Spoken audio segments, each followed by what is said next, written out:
Throughout today, we've been liaising with senior counter-terrorism partners.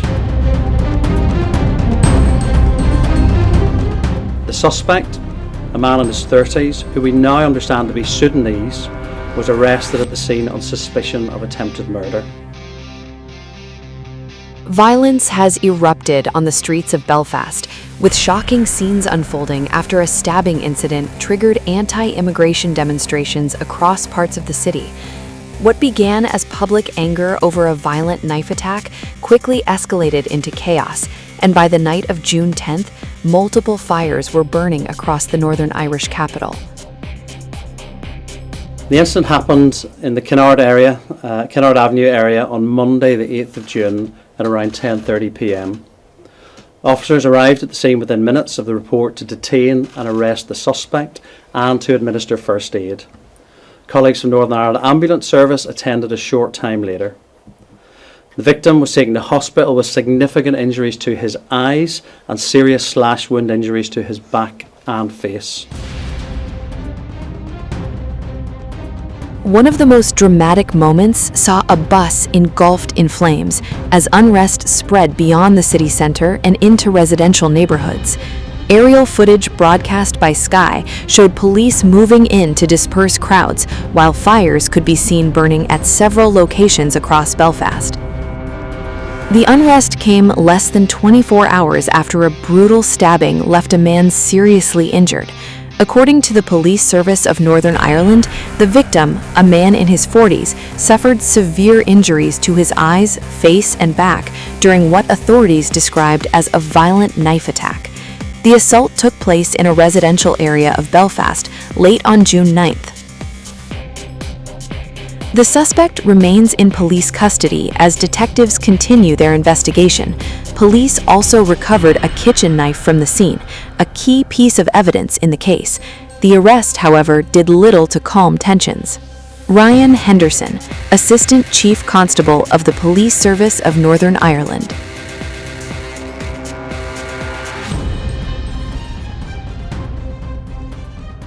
The suspect, a man in his 30s, who we now understand to be Sudanese, was arrested at the scene on suspicion of attempted murder.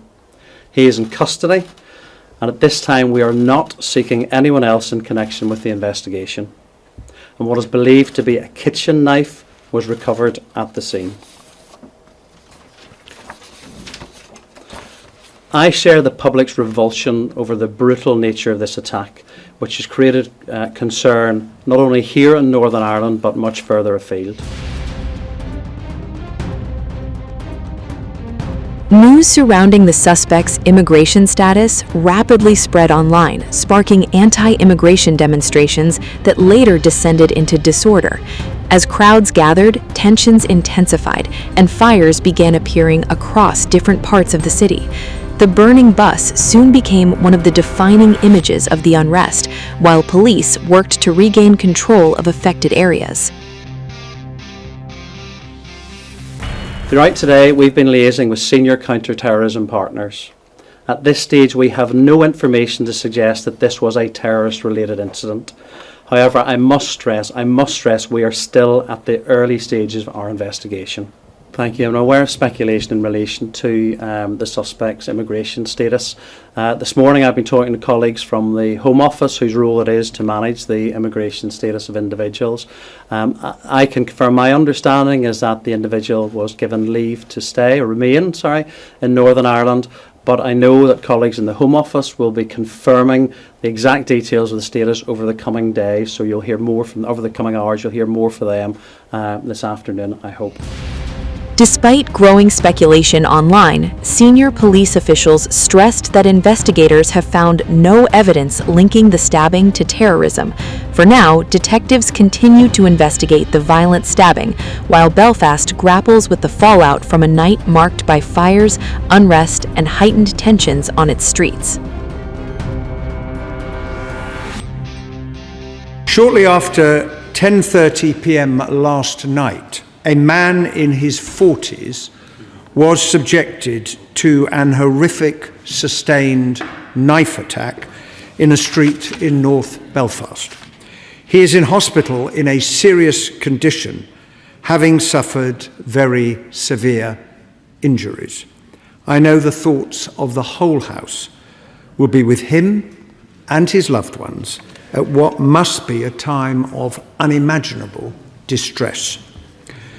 The response from the Police Service of Northern Ireland was immediate. A man in his 30s was arrested on suspicion of attempted murder. He remains in police custody, and the PSNI are continuing to investigate. They have declared it a critical incident. But amidst the horror of what happened, we also saw something extraordinary. When confronted with scenes of terrifying violence, members of the public did not walk on by. Instead, a number of them stepped forward, and at immense risk to their own safety, they intervened to pull the assailant away and protect the victim until the police arrived.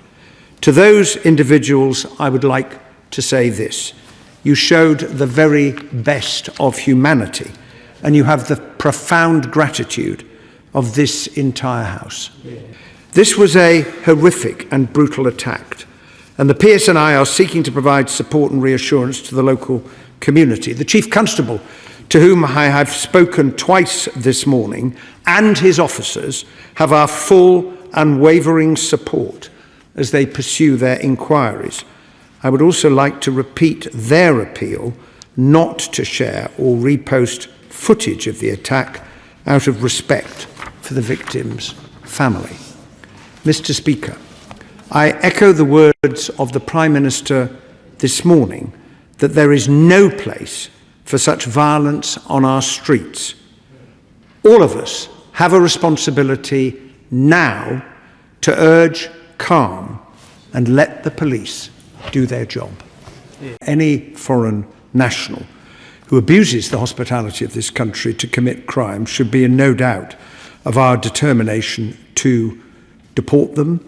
We need to allow the criminal justice process to take place. On his question about net migration, as he will know, it is now down 82% from the peak reached under the previous government. Well, I join with the honourable member in reasserting the right of every citizen of our country to protest peacefully.